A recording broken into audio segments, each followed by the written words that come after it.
A little Friday humor, a bro day reflection. When idioms start speaking louder than people. Back in the day, me and the boys walked around with two sacred texts. Common mistakes in English, and that legendary book of idioms. Those books were our secret weapons, our linguistic nunchucks. Using idioms in conversation made you sound sharp, like you had swallowed a dictionary, and had agreed to work overtime. The more unusual the idiom, the cooler you looked. English is probably my third language, but let me tell you, I've collected phrases along the way like a traveler collecting souvenirs. And the funniest part? Sometimes I drop an idiom, and the same people who claim English is their mother tongue look at me like I'm speaking rocket science or ancient poetry.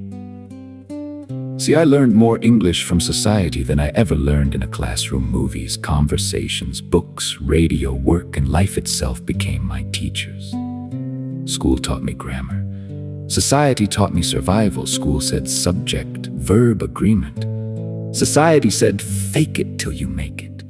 School said speak clearly. Society said just say it with confidence and keep walking. I'm not ashamed to speak what I know. Even when my English comes out with a few dents and scratches, communication is the goal I write to participate. And if something comes out twisted, I blame my lips. My heart speaks perfect English. My lips just remix it like a DJ.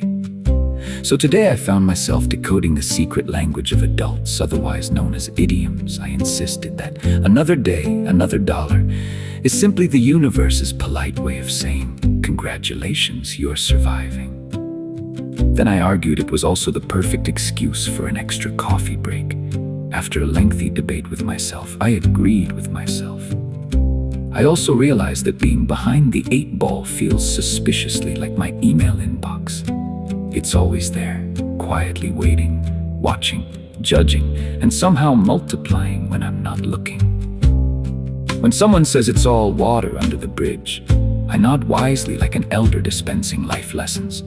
Then 5 minutes later, I trip over an imaginary bridge in my mind and remember the very thing I was supposed to have moved on from. Apparently, some water has excellent swimming skills.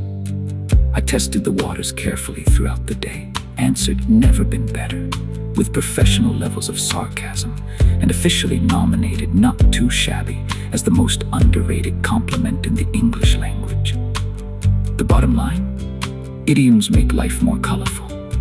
They make conversations sound smarter than they really are. They confuse newcomers.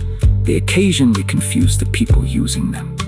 And they give me a perfectly good reason to roll my eyes dramatically while pretending I know exactly what I'm talking about. As they say, you can't judge a book by its cover, which is good news. Because if people judged my English by the way it occasionally leaves my mouth, I'd be in serious trouble. Brody.